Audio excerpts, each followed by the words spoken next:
Hey there, Stephen Pollitt here today to discuss what is certainly among the top 5 most frequently asked questions that I receive. And that is, what can I expect to experience with source energy medicine in terms of results? Based on the popularity of this question, you are likely wondering this very same question yourself. I mean, seriously, am I right? I'm curious. And I think the answer is going to come somewhat as a surprise to you. So whether exploring source energy medicine with our charging labels or through the non-material aspect of source energy medicine, which if you're not familiar is the energy healing aspect of source energy medicine, really the same answer applies equally to both. And to start, let's explore first the non-material aspect of source energy medicine, because in this scenario, you're working with one of our trained non-material source energy medicine practitioners, and it might seem like they are doing all of the work. You likely have heard me say before, I personally believe that all healing is self-healing. And that's really why the title of my book is Heal Thyself. So when I'm facilitating a non-material session, you, as the client, are actually in charge. You are healing yourself. And I'm always working at your pace, your depth, your speed, and your tempo. You might be asking, how in the world is this possible? And the most simplistic, shortest answer that I can offer is that we each have free will, and no one can force or impose healing upon you. And within the scope of free will, to a large degree, your expectations set the entire stage and will be the biggest factor that determines your experience. So in this video, I'm going to break all this down so that it makes much more sense, and my intention is that you end up in a place of greater personal empowerment and with greater ability to heal yourself. And this same philosophy is true regarding any avenue of healing you could possibly explore, and even influences surgery, which you might think could not be possible. I encourage you to check that out for yourself in Lynn McTaggart's worldwide best-selling book, The Field. She references credible scientific studies that support this thesis. You know, my good friend Tony Robbins teaches us, in life we get, in every regard, relationships, health, financially, exactly what we expect. And our expectations are based on our beliefs. So Tony basically teaches us if we want a different outcome than what we have experienced in the past, we have to change our expectations. To change our expectations, we have to change our beliefs. And simply put, a belief is nothing more than a thought that I think with regularity. Strong beliefs simply have strong emotion added to them. Now, you might be thinking you've heard all this before, and honestly, unless you've been to one of my lectures, you haven't heard this version, which I think is not only a unique perspective, but it ties a lot of loose ends together in a way that is actually helpful and empowering. You know, the law of attraction, which became quite the buzz, mostly thanks to the wildly successful films What the Bleep Do We Know and The Secret. The law of attraction is really a secondary law, and cause and effect is the less glamorous and yet overarching, ever-pervading universal law. Cause and effect is one of the strongest and most dominant universal laws that govern our world and that directly affects our individual as well as collective life experiences moment to moment. A Course in Miracles teaches us that when we ask God for free will, He granted our wish. He then immediately created cause and effect to protect us from miscreation. So, think about that for a moment. Thought is the causal realm. Course in Miracles teaches us that all thought takes form on some level. And we can misuse our mind, but we can't diminish its power. Here too, ponder the magnitude of these teachings for a while. So my question to you is, what do you think about day in and day out? What thoughts are even running in the background of your mind as you go about your day?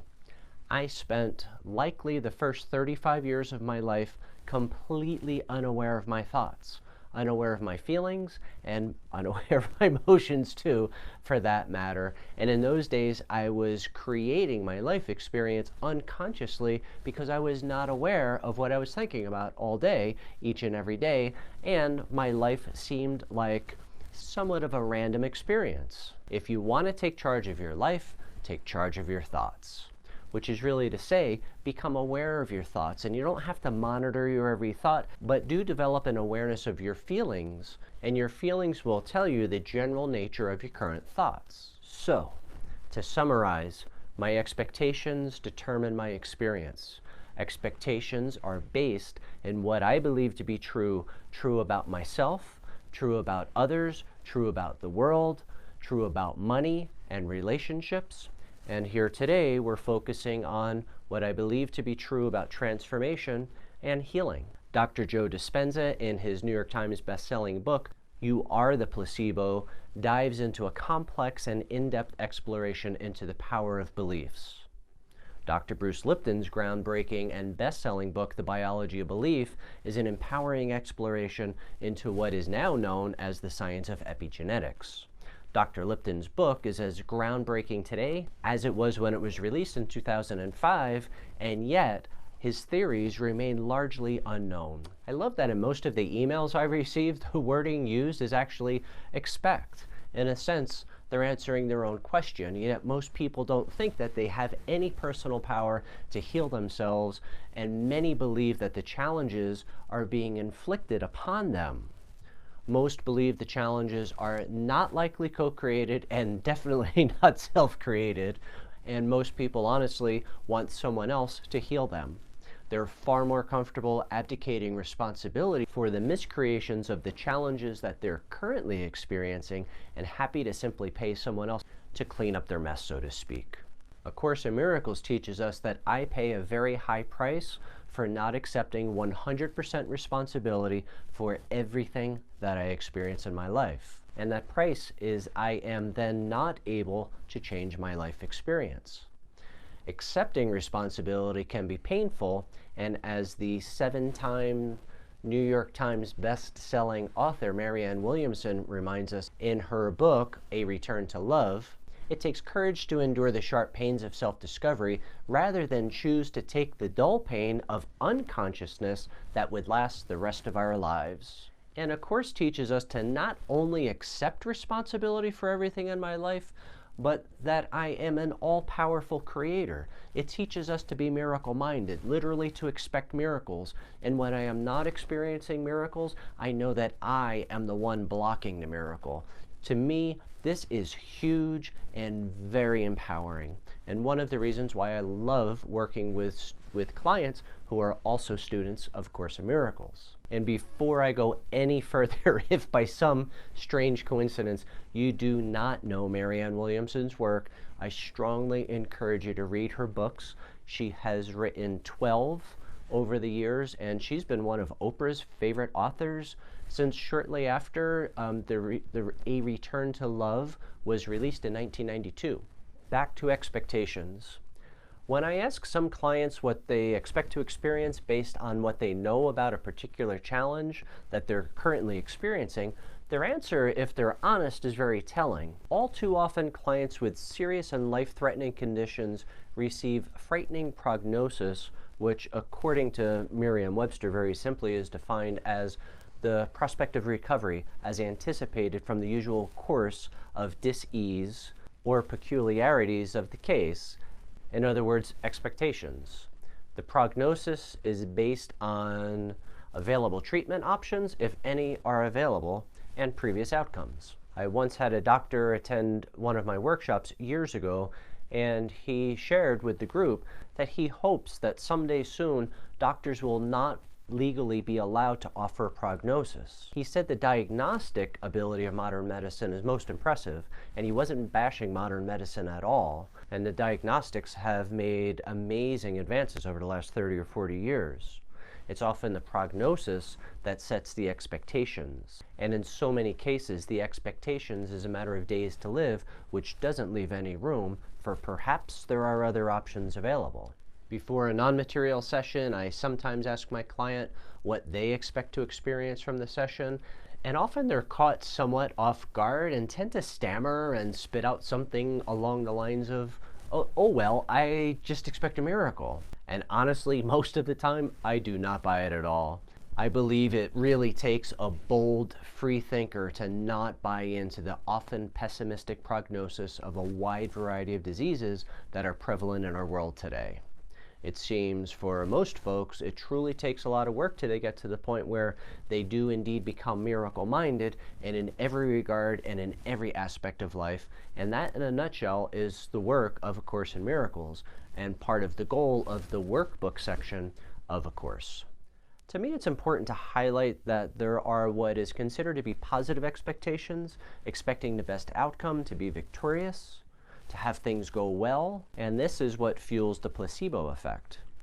Negative expectations, which are often unconscious, which is to say I'm simply not aware of the negative expectation until the result happens, to which I always say, I knew that was going to happen.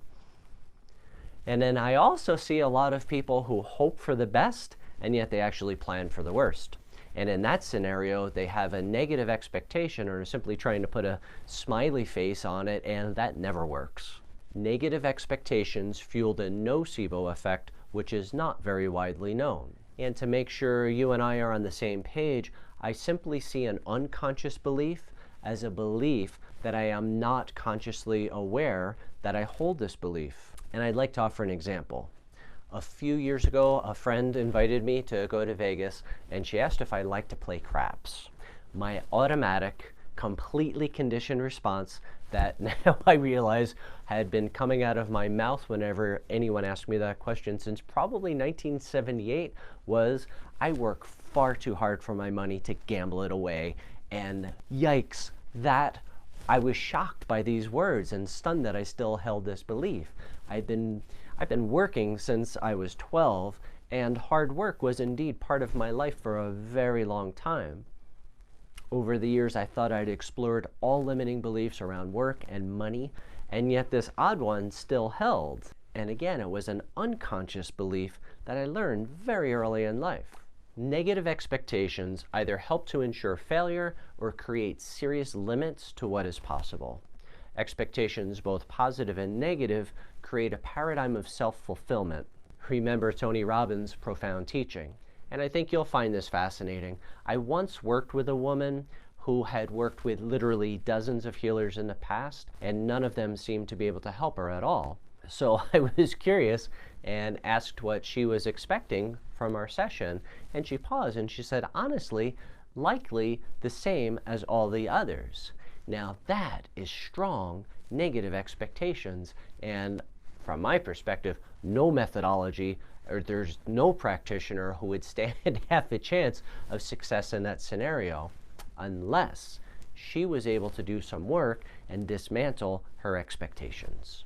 So if I want a future different from my past, then I believe I have to explore my beliefs, and in each of these areas, shine a harsh light of examination and do some deep exploration. I can then create a future of unlimited potential and possibility, and truly expect that to be my reality, as Tony Robbins describes as, because then my blueprint of life matches my life experience. And that's only possible if I'm aware of my expectations and my expectations match my blueprint, which Tony describes as the end of suffering. Some good news is that source energy medicine transforms the subconscious mind in really a wholesale fashion, including all limiting beliefs. And there's another entire video segment in which I explore the power of the subconscious mind, which, by the way, is believed to be infinitely more powerful than the conscious mind. So yes, explore conscious limiting beliefs, but if you don't first transform the subconscious mind, your ability to make positive change is going to be very limited. We all have beliefs that are conscious, unconscious, and subconscious. Conscious or unconscious limiting beliefs are always rooted in subconscious limiting beliefs and the subconscious mind itself. Once I transform the subconscious mind, which I do when I follow the Source Energy Medicine sample protocol, specifically with Source Energy Medicine charging labels, Transformation Fusion number 2, and Attitude of Allowance Fusion number 2, or in a single non-material Source Energy Medicine session, the root that is holding the conscious beliefs is no longer present, and I can then do work examining conscious and unconscious beliefs easily and effortlessly and with grace and at a profound depth. Doing work on conscious limiting beliefs without first transforming the subconscious mind, I believe, is futile at best. So if you are willing to do this work, to first and foremost follow the source energy medicine sample protocol, and then begin the process to examine and dismantle your expectations, your beliefs, your life cannot remain the same. And the only way your past will predict your future is if you choose to not do this work. I firmly believe that when you get this and understand how beliefs fuel expectations, I believe this is very empowering and truly sets the stage for then unlimited potential and possibility and for miracles to be experienced because you expect miracles. And honestly, then the rest is simply busy work, as Einstein would often describe the proving of his theories. I hope this is helpful. This is one of those clips you might want to revisit a second time, and that's all I have for you today. I look forward to seeing you in the next clip.